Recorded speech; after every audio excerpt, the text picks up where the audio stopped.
আমরা সেই মদিনার তাবলীগ চাই কি চাই না? চাই। কিন্তু অসংখ্য তাবলীগ পৃথিবীতে শুরু হলো, পাবলিক নষ্ট করে।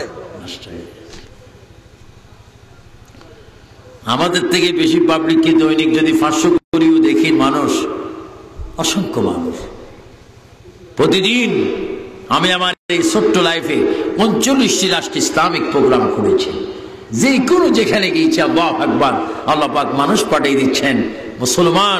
মুসলমানকে সঠিক মদিনার ইসলামের কথা বলার সুযোগ হচ্ছে। আপনারা বলুন, আমরা মদিনার বাস্তব ইসলাম চাই কি চাই না? চাই। সেই ইসলামের ভিতরে নামাজ আছে কিনা? আছে। আল্লাহ রাসূল তাবলীগ করতে রওনা হলেন নিজের জামাইকে নিয়ে। আল্লামা ইমাম ফখরুদ্দিন রাজি রাহমাতুল্লাহ আলাইহি তাফসীর কবীরের মধ্যে এই ঘটনা উল্লেখ করতেছেন। নবীজি যাচ্ছেন, নবী এক হাত আগে, হযরত আলী এক হাত পিছনে, সূর্য আকাশে। হযরত আলী হঠাৎ করে নবীর দিকে খেয়াল গেলেন যে নবীর ছায়া নাই, আলীর ছায়া আছে। আচ্ছা, আপনারা যদি দুইজন একসাথে বন্ধু চলেন, একজনের যদি হঠাৎ ছায়া না থাকে, আরেকজনের কাছে থাকবেন না? বলে, ভাইরে তুই তো জিন হয়ে গেছিস, তুই আমার গলা টিপি মারি ফেলে দিবার। বাবা বলে, তুই তো শুরু ধরি নাই, তুই ছায় কই? হ্যাঁ, হযরত আলী মনে মনে চিন্তা করেন, আল্লাহু আকবার, আমার ছায়া আছে, নবীজির ছায়া নেই। এই কথাটা তিনি ঠোঁটেও নয়, ওটেও নয়, জিহ্বা নয়, জবানে নয়, কিসে? আল্লাহর নবী ওই মুহূর্তে আলীকে বলে, দাঁড়াও। সুবহানাল্লাহ বলেন। সুবহানাল্লাহ। আর একটু আসতে বলেন। আপনাদেরকে সুবহানাল্লাহর জন্য একটা খতম পড়াইছি। ফানিবাদ বেশি খাবেন, তাহলে শক্তি হবে। ফানিবাদ খুব মজা আছে, একটু কাঁচা কাঁচা মরিচ দিন, ভিটামিন আছে, নাহলে আপনাদের শক্তি কোথায়? একটু জোরে বলুন না সুবহানাল্লাহ। হযরত আলী কি মুখে মুখে কথাটা বললেন না অন্তরে? অন্তরে। আমার নবী কি বললেন? আলী দাঁড়াও, এখানে দাঁড়াও। আলী খামোশ। আলীর কয়েকটা পদবী, একদিকে নবীর চাচাতো ভাই, অন্যদিকে নবীর সাহাবী, অন্যদিকে নবীর খলিফা, অন্যদিকে নবীর মেয়ে জামাই, অন্যদিকে আমার নবী হচ্ছে ইলমের শহর, হযরত আলী হচ্ছে সেই শহরের দরজা। চিৎকার দিবেন সুবহানাল্লাহ। আসমান জমিন আরশ কুরসি লৌহ কলমে যত ইলম প্রকাশ হচ্ছে, বাইর হচ্ছে আমার নবীর থেকে, আর সেই গেট হচ্ছে হযরতে আলী রাদিয়াল্লাহু তাআলা। আলী দাঁড়াও। ইয়া রাসূলুল্লাহ, কি হয়েছে ইয়া রাসূলুল্লাহ? আমার নবী বলেন, আলী মাত্র কয়েক সেকেন্ড পড়বে, তুমি মনে মনে বলেছো আমার ছায়া নাই, তোমার ছায়া আছে, তুমি এই নিয়ে মন্তব্যের মধ্যে পড়েছো। আলী চোখের পানি ছেড়ে দেয়, ইয়া রাসূলুল্লাহ, আমি তো মনে মনে বলেছি, আপনি কিভাবে জানেন? আমি তো জানি, আমার একটা ভিতরগত কান আছে, আমি যা শুনি কেউ তা শোনে না। আলী, এই চন্দ্র সূর্যের আলোতে মানুষের আলো হয়, পাহাড়ের আলো হয়, ছায়া হয়, আমার ছায়া কিয়ামত পর্যন্ত হবে না। কয় কারণ? আমি থাকি আরবের জমিনে, আমার ছায়া থাকে আরশ আজিমের উপর। এই জন্য ইমাম আহলে সুন্নাত আল্লামা আহমদ রেজা খান ফাজিল বেরলভী কিতাবের মধ্যে বলেন, জিসকে ছায়া হে, এখন তো উর্দু নেই, জিসকো ছায়া হে আরশে খুদা ফর জুলুস হেওয়া রহমত কে দরিয়া, हमारा नबी, हमारे नबी चला फिरा করবে মক্কার জমিনে, মদিনার জমিনে, কিন্তু নবী ছায়া মোবারক থাকবে আসমান আরশ আজিমের উপরে। কারণ মানুষের ছায়া মানুষের পায়ে লাগে, আমার নবীর ছায়া তো কারো পায়ে লাগতে পারে না। আর সূর্যের আলো থেকে মানুষের ছায়া বাইর হয়। আর সূর্য রে, তোমার আলো দিয়ে নবীর ছায়া বাইর হয় না কেন? আমার চাইতে নবীর আলো বেশি, আমি হচ্ছে নবীর নূর দ্বারা তৈয়ারি। নারে তাকবীর, জোরে জোরে জোরে, নারে রিসালাত। সাদি সাহেব নারে তাকবীর। কেমন নবী? মদিনা শুয়ে আছে, মরা না জিন্দা? আরো যদি মরা না জিন্দা? আমার নবী বলে আমি কিভাবে মরবো? এই জন্য আলমের শরীয়তের পাশাপাশি আলমের তরিকতের দরকার, এই জন্য পীর মুর্শিদ দরকার। আমার নবী বলে ইন্নামা আনা কাসিমুন ওয়াল্লাহু ইউতি, ইন্নামা আনা কাসিমুন ওয়াল্লাহু ইউতি। আল্লাহ রাসূল বলেন আল্লাহ পাক রিজিক বন্টনকারী, আল্লাহ পাক রিজিক দেনেওয়ালা, আমি বন্টনকারী। আল্লাহ যদি দিতে থাকেন তিনি আল হাইয়ুল কাইয়ুম। আমি মদিনায় বসে বসে কিয়ামত পর্যন্ত আমার উম্মতের রিজিক বন্টন করতে থাকি। এবার আমল জীবনে যিনি বন্টন করে তিনি মরানা জিন্দা? আর একটু জোরে বলুন মরানা জিন্দা?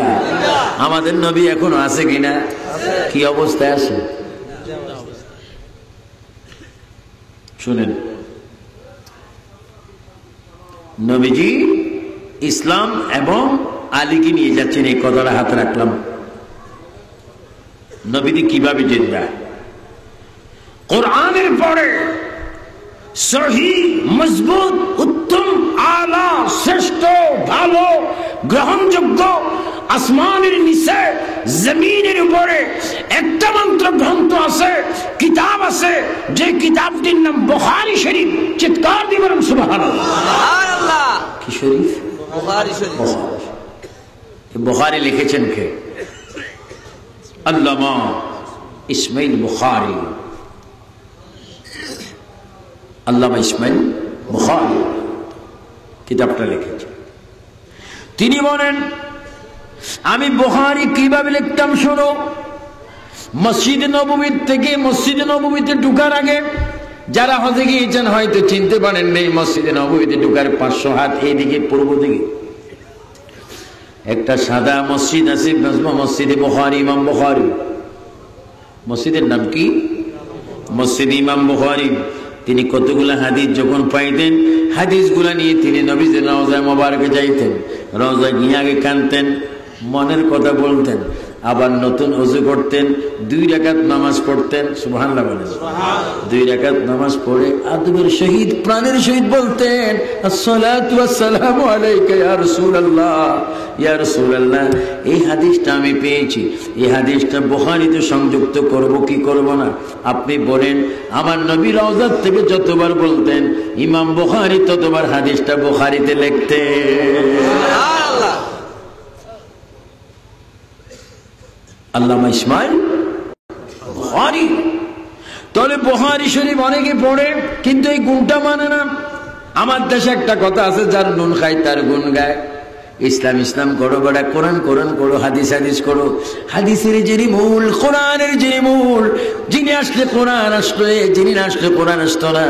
কোরআনকে যদি তুমি প্রশ্ন করো, কোরআন রে তোর বাড়ি কোথায়, নির্দিষ্ট বাড়ি কোথায়? কোরআন শরীফ বলে বিবাল হুয়া কোরআনুম মাজিদুন ফি লাওহিল মাহফুজ, আমার বাড়ি হচ্ছে লৌহ মাহফুজে। এবার লৌহ মাহফুজকে যদি প্রশ্ন করা হয়, রে ও লৌহ মাহফুজ তুমি কি দ্বারা তৈরি? লৌহ মাহফুজ জবাব দিবে আমি আখিরি নবীর নূর মুবারক দ্বারা তৈরি। আমার শ্রোতা বাবারা, দর্শক বাবারা, আওয়াজ দিয়ে বলুন কোরআনের বাড়ি লৌহ মাহফুজ আগে না আমাদের নবী আগে? আমাদের নবী আগে। আরো জোরে বলুন কে আগে? নবী আগে। আমি কথা করছি, বলছি কি হচ্ছে? এটা কি? এটা এটা এটা ভিডিও হচ্ছে, ভিডিও হচ্ছে। অস্বীকার করার মতো কোনো রাস্তা নাই।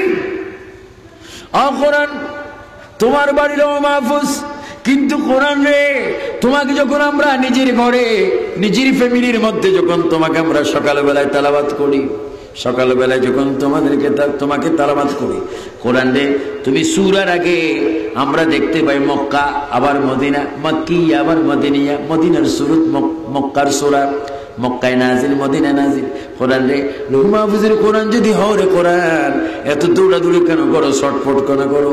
কোরআন শরীফ জবাব দিচ্ছে, ও দুনিয়ার মুমিন মুত্তাকিন ফরেজগার মুসলমান তোমরা শোনো, রাসূলুল্লাহ যখন মক্কায়, আমি কোরআন তখন রাসূলের পিছে পিছে মক্কায়, রাসূল যখন মদিনায়, আমি তখন মদিনায়, আল্লাহর নবী যখন যেখানে, আমি কোরআনুল কারীম তখন সেইখানে। জোরে বলুন সুবহানাল্লাহ।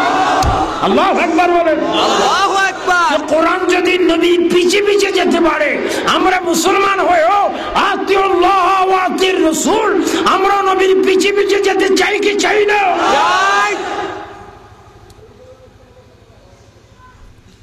এই জন্য বহু বক্তা, বহু হুজুর, বহু ওয়াইজিন দোজখে যাবে ইনশাআল্লাহ। কেন? এলেম বালা হাইচ্যত খারাপ। বলো এলেম, আল্লাহ বলেন ইউদিল্লু বিহি কাসীরা ওয়া ইয়াহদি বিহি কাসীরা ওয়া মা ইউদিল্লু বিহি ইল্লাল ফাসিকিন। এটা বুঝতে হবে।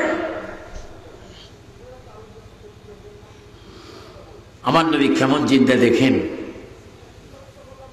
পৃথিবীর নবীজির পরে 1 নম্বর কবর যেটা, সেটা সাইয়েদনা আবু বকর। সুবহানাল্লাহ। সুবহানাল্লাহ। নবীজির সাথে ওনার উম্মতের মধ্যে নবীর পরে যেটা প্রথম কবর নবী সিরিয়ালে, সেটা কোনটা? সাইয়েদনা আবু বকর। আর নারীদের মধ্যে প্রথম সিরিয়ালের খবর হচ্ছে হযরতে মা খাদিজাতুল কুবরা রাদিয়াল্লাহু তাআলা আনহা। আমার নবীর মদিনা শরীফ তাহাজ্জুদের আযান হলো। জোরে বলে কিসের আযান? তাহাজ্জুদের নামাজ কোন সময় বলতে পারবেন? বলেন। হ্যাঁ, এশারের অনেক পরে, ফজরের আযানে আগে। কি তাহাজ্জুদ? অনেকে তো ফজর পড়েন না, তাহাজ্জুদ পড়বেন কি করে? এত উন্নত মুসলমান এখানে। হ্যাঁ, হুজুর ফজর পড়ি না, তাহাজ্জুদ পড়বো কি করে? তাহাজ্জুদের নামাজের আযান হলো আযান আল্লাহু আকবার, আল্লাহু আকবার, আল্লাহু আকবার, আল্লাহু আকবার, আশহাদু আল্লা ইলাহা ইল্লাল্লাহ, আশহাদু আল্লা ইলাহা ইল্লাল্লাহ। এবার সুন্দর করে বলেন আশহাদু আন্না মুহাম্মাদার রাসূলুল্লাহ। তাহাজ্জুদের আযান হলো সাইয়েদনা আবু বকর, ওমর, ওসমান ও আলী 4 জন তাহাজ্জুদের নামাজ পড়ার জন্য আসলেন। তাহাজ্জুদের নামাজ যখন পড়া হচ্ছে, মদিনা শরীফ এত সুন্দর দেশ, কত সুন্দর দেশ না আমার ভাইয়েরা। আমি আমেরিকা গেলাম, ইউএসএ গেলাম, ইউকেতে গেলাম, সিঙ্গাপুরে গেলাম, ব্রুনাইতে গেলাম, ইটালিতে গেলাম, জার্মানে গেলাম, ইরান, ইরাকে, সিরিয়া, মিশর, সব জায়গায়, মালয়েশিয়া গেলাম, দুবাইতে গেলাম। রমজানের আগে দুবাইতে 2 সপ্তাহ ওয়াজ করে আসলাম।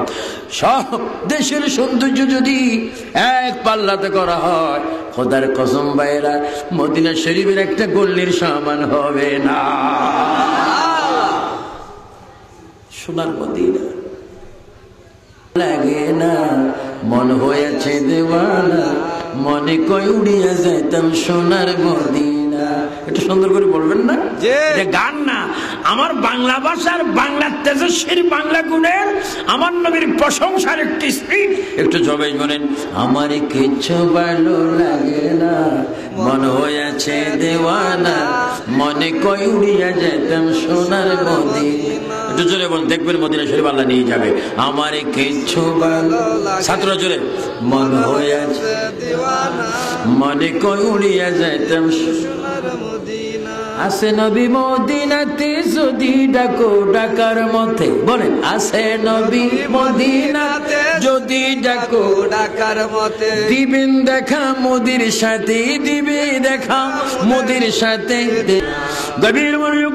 তাহাজ্জুদের আযান হলো জামাতের জন্য। সমস্ত সাহাবায়ে কেরাম পাক পবিত্র হয়ে জামাতের জন্য কাতার ধরলেন, লাইন ধরলেন। সিদ্দিক আকবর ইমামতি করলেন। কত সুন্দর নামাজ। তাদের ইমামতির কাছে রাজা মুবারক আমার মদিনার নবী বসে আছে। নামাজ পড়া হলো। সিদ্দিক আকবর নামাজের ইমামতি করলেন।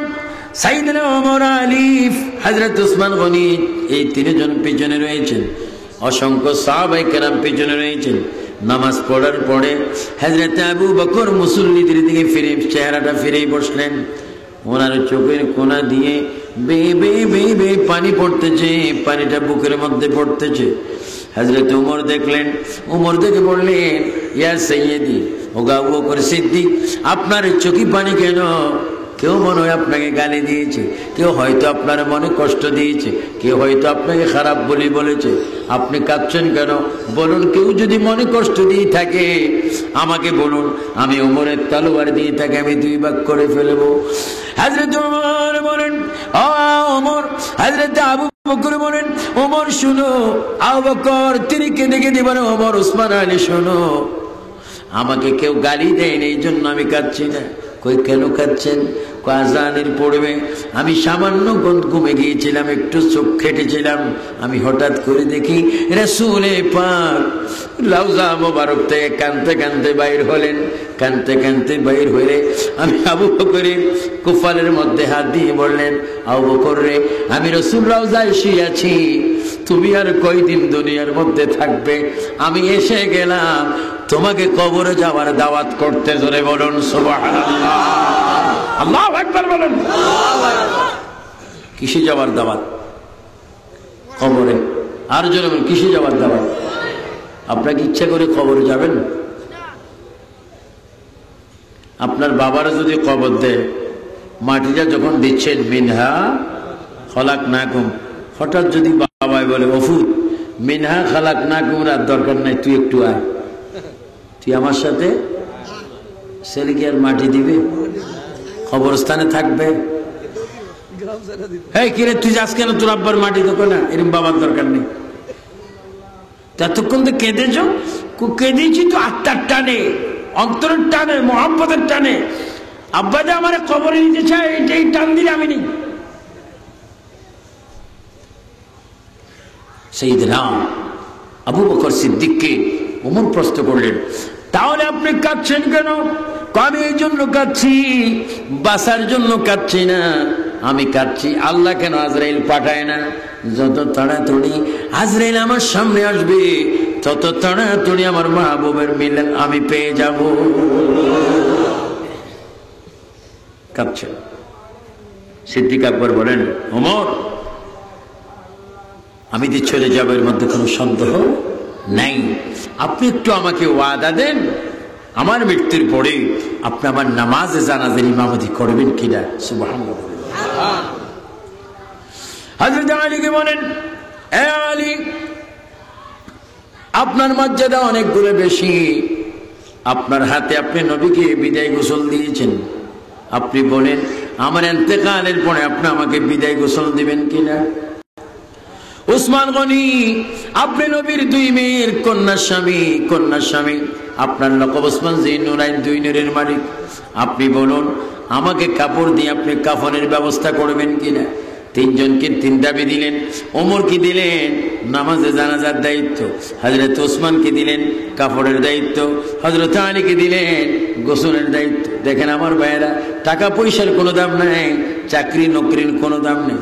তোমাকে আমাকে মৃত্যুবরণ করতে হবে। 50 বছর বাঁচার জন্য কত কষ্ট করি, হাজার crore crore crore crore million million million million বছর তোমাকে কবরে হাসরে রাখতে হবে। সেই দিনের শান্তির জন্য ইমানের প্রয়োজন, তরিকতের প্রয়োজন, মহব্বতের প্রয়োজন। আমার হযরত আবু বকর বলেন, ওমর, আপনি আমার জানাজা পড়বেন কিনা? আমি জানাজা পড়বো। ওসমান, আমাকে কাপড়টা পরিধান করাই দিবেন কিনা? কাপড়টা পরিধান করাই দিব। আলী, আমাকে গোসল দিবেন কিনা? আমি গোসল দেব। হযরত ওমর বলেন, হুজুর, আপনি সব কিছুর কথা বললেন, কিন্তু আপনার কবরটা কে করবে? কবরটা কোথায় হবে সেই কিছুই তো আপনি আমাদেরকে জানালেন না, বললেন না। আবু বকর চোখের পানি ছেড়ে দিয়ে 3 বার চিৎকার দিয়ে বলেন, ইয়া রাসূলুল্লাহ, ইয়া রাসূলুল্লাহ, ইয়া রাসূলুল্লাহ। ওমর, তুমি আমাকে কান্দিয়ে দিয়েছো, আমার চোখের পানি আর রাখতে পারছি না। কই কেন? আমি মুসলমান, আমি সাহাবী, খলিফাতুর রাসূল, আমি নবীর জন্য জীবন দেওয়ার জন্য প্রস্তুত ছিলাম। আমার খবরের চিন্তা আমি কেন করব? তুমি কি করবে? আমার লাশটা প্যাকেট করে নবীজির রওজার কাছে রেখে দিবে।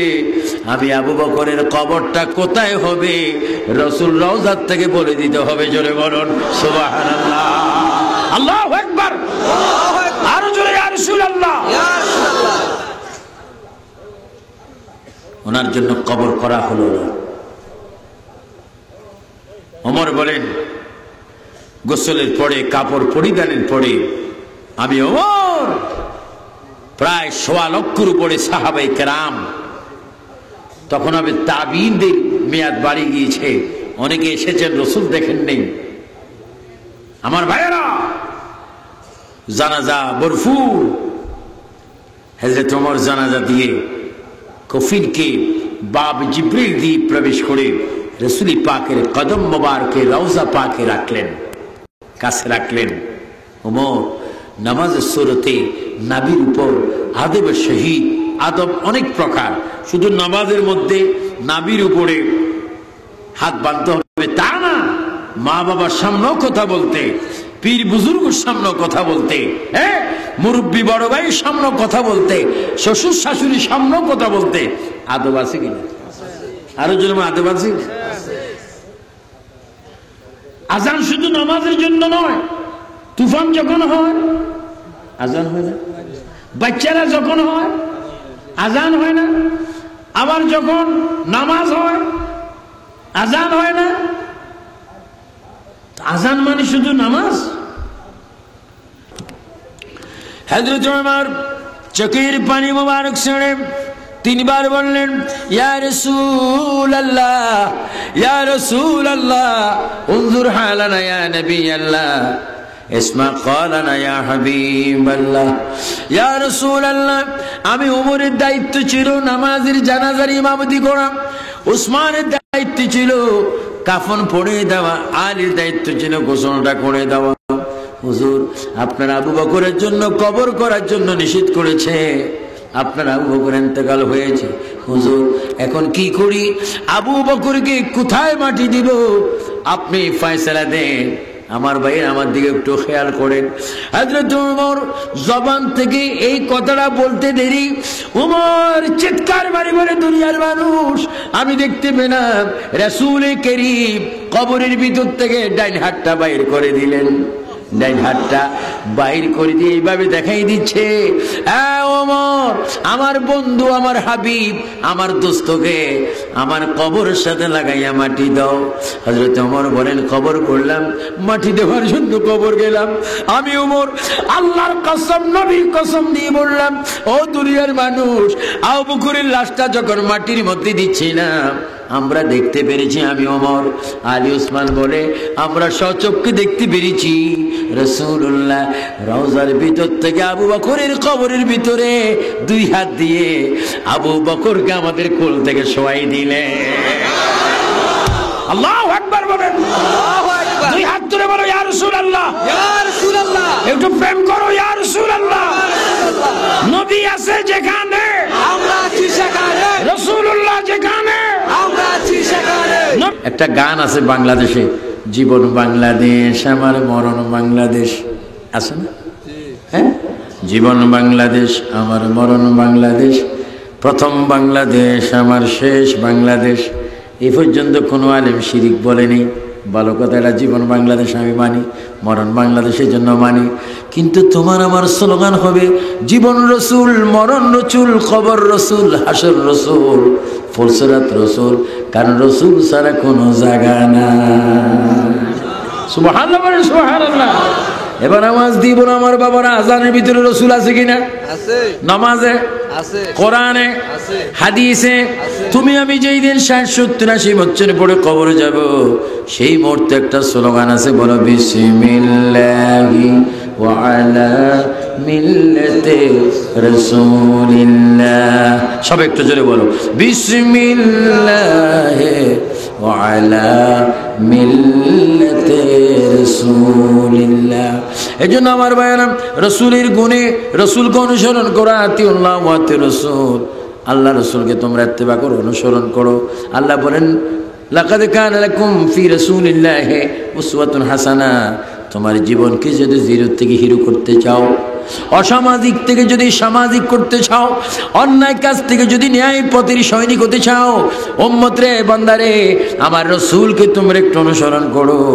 আমার রাসূলের চরিত্রের মধ্যে উত্তম গ্রান্টি চরিত্র রয়েছে, তোমাকে জাহান্নাম থেকে পরিপূর্ণ মুক্ত করার জন্য। বলুন সুবহানাল্লাহ। তাই আজকে ফাজিল পাঠ মরহুম ডাক্তার আব্দুল বারী সাহেব, তিনি রহমতুল্লাহ বলা যায়, আল্লাহর রহমত নাজিল হোক। কারণ 8 বছর যার ধারাবাহিকতায় ইসলামিক একটা জলসা এখনো বিদ্যমান রয়েছে, আল্লাহর রহমত তার উপর হোক। এটা আপনারা চান কি চান না? রহমতুল্লাহ আলাইহি বলবেন, এটার জন্য আমি দেই। আগামীতে ওনার নামের পরে কি লিখবেন? রহমতুল্লাহ আলাইহি। কিসের কারণে? ভালো একটা কাজ তিনি শুরু করে 3 বছর ধরে রেখেছেন, বাকি 5 বছর ধরে 8 বছর হলো, কিয়ামত পর্যন্ত এটা চালু থাকুক। আপনার চান কিনা? জোহরের নামাজ পড়ে আল্লাহ রসুল বলে, আলী আমার পকেটে একটা শক্ত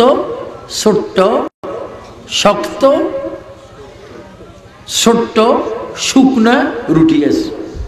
দেখেন, শক্ত ছোট্ট শুকনা কি খানেওয়ালা কয়জন? 2 জন। আল্লাহ নবী বললেন, আলী এই রুটিটা অর্ধেক তোমাকে দিলাম, অর্ধেক আমি খেলাম। 1 ডোকের মধ্যে পানি ছিল, রসুল খেলেন 1 ডোক, বাক করে আলীকে দিলেন, দুজনে পানি খেলেন। আল্লাহ নবী বলে, আলী রে তুমি একটু এখানে বসো, আমি তোমার রানকে বালিশ বানিয়ে কিছুক্ষণ একটু বিশ্রাম করবো। জোরে বলুন সুবহানাল্লাহ। নবীজি শ্বশুর, আলী জামাই। রুটিও কয়টা? একটা। খাইলেন কয়জনে? 2 জনে। পানির অবস্থা কেমন? এরকম কোন টিউবওয়েল নেই। খাইলেন। আলী বসো। তো আলীর রানে রসুল শের মোবারক রাখলেন। আমাদের দেশে যদি কোনো শ্বশুর যদি জামাইরে কয়, বাবা তুই একটু বয়, তোর রানের আমি বালিশ বানাই একটু ঘুমাইব, জামাই মনে মনে কইতো না তোর উপর খোদার গজব পড়ো, আমি তো জামাই, তুই আমার বলিস বালিশ বানাই দে। ব্যাক করো শ্বশুর, তোর মেয়েরই ফিরি আজকে লাশ বানাই ফেলাম, আকল নাই আমার বালিশ বানাই দিস। কিন্তু আল্লাহ নবী আলীকে বলেন, আলী তোমার রানটা দাও, আমি রানটা দিলাম। আলী ডাক দিয়ে বলে, ইয়া রাসূলুল্লাহ আমার জীবন বড় সার্থক, আমার নসিব বড় সার্থক। রহমতুল আলামিন বিশ্রাম করবে, আমি বালিশ হয়ে নবীকে ঘুমের ব্যবস্থা করব, এইভাবে যেন আমি নবীর সাথে জান্নাতে থাকতে পারি।